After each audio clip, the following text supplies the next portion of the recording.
Well, hello there, friends. Rebecca here, the Dragon Librarian from Farmington Community Library, and I'm here today to talk to you about some fantastic books that I think, at least I hope, you're going to love as much as me.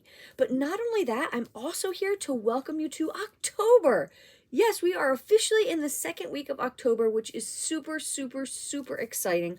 I really love the fall, especially October. The leaves are starting to change and look really beautiful. There's pumpkin stuff everywhere. There's apple stuff everywhere. The air is getting a little bit cooler, which is fantastic.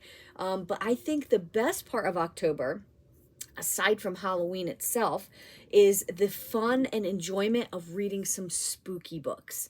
Now, they don't have to be scary books. Maybe you're just not a person that really likes scary stuff, and that's totally fine. But sometimes things that are really spooky can be super fun. So I like to categorize things this time of year as spooky or scary. Scary are things that are just really, really terrifying and they might keep you up at night.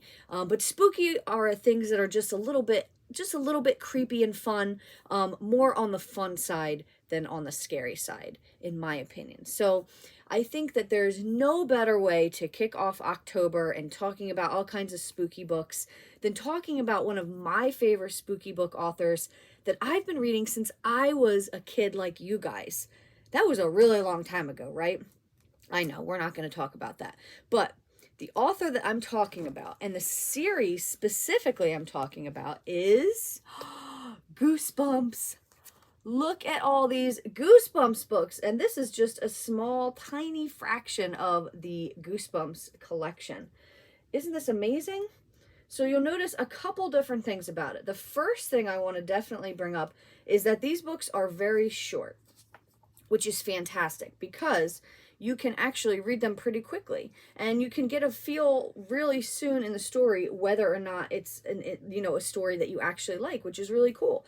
The thing about them being so short is that the stories kick off very fast, and they get to the action very fast too. So they're not, none of these you would ever think of as slow beginning or having a hard time getting into the story, because they are right in the action right from the beginning. Another really cool thing about them, as you can see, this is, like I said, a small fraction. It's breaking my arms to hold these all, but there is so many of these books. And if there's, a topic or something that you're interested in of spooky stuff like werewolves or vampires or ghosts or mummies, there is probably a Goosebumps book that has been written about it. So these books actually started coming out in the early 90s. These are all the new covers. This is why they look so stinking cool now. This is the very first one, called Welcome to Dead House. So that one's about ghosts. The Werewolf of Fever Swamp is obviously about werewolves. Let's see, we've got a mummy one, The Curse of the Mummy's Tomb. Ooh. The other really cool thing about these books is a lot of times there is a mystery that is going alongside the story itself. So there's usually something weird or creepy going on, and the protagonist, usually a couple kids, have to try to get to the bottom of what it is. I started reading these books when I was in like 4th or 5th grade, I think. Like I said, they started coming out in the early 90s. And another thing that is really cool about these books is that they're still coming out. R.L. Stine is still writing these books. Can you believe it? So he is writing different series now. So the Goosebumps series, I think, is still coming out, but he's also got books that are called Spine Tinglers, which are just other spooky stories. And then he's got a new series called Welcome to Horrorland. Horrorland is a place that is featured in one of these books. I know I've got it here, but I can't find it at the moment. But so he's got a bunch of different series. There's another one featuring Slappy, which is like the sinister doll. That one I know we've got in here somewhere too. So he's got another series specifically featuring that doll and all the creepy things with that.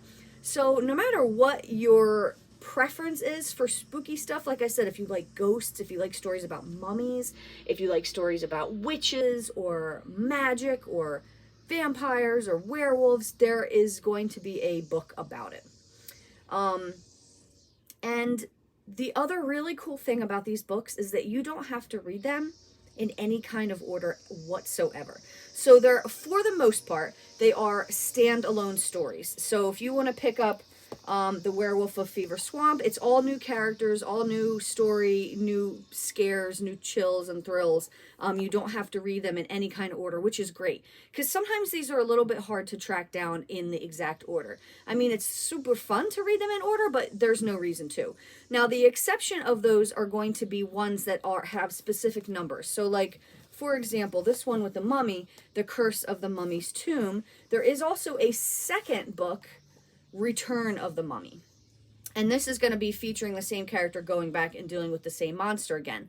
But even then, to be honest, you really don't even have to read them in order. I actually think when I was a kid, I did not read these two in order. I read them backwards, and it was totally fine. Because there's a little short explanation that the character gives when the story starts, explaining about what happened in the first book. So, even when they are a book that is a part of a duology or a trilogy, you can read them out of order. So if you're just looking for something really fun this season, you want to get a little bit spooky, but you don't feel like not being able to sleep at night, right? Because that's no fun, right? When you're too scared that you can't even sleep. But if you're just looking for something fun and quick and easy to read and just a lot of chills and thrills, like I said, and it's just a fantastic, fun series, give Goosebumps a try by R.L. Stine.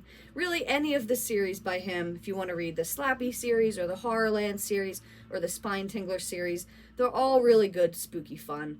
But Goosebumps is my particular favorite because it's the one I grew up with. And I've been having a real lot of fun in the past couple weeks revisiting some of these books and loving them just as much now as I did when I was a kid.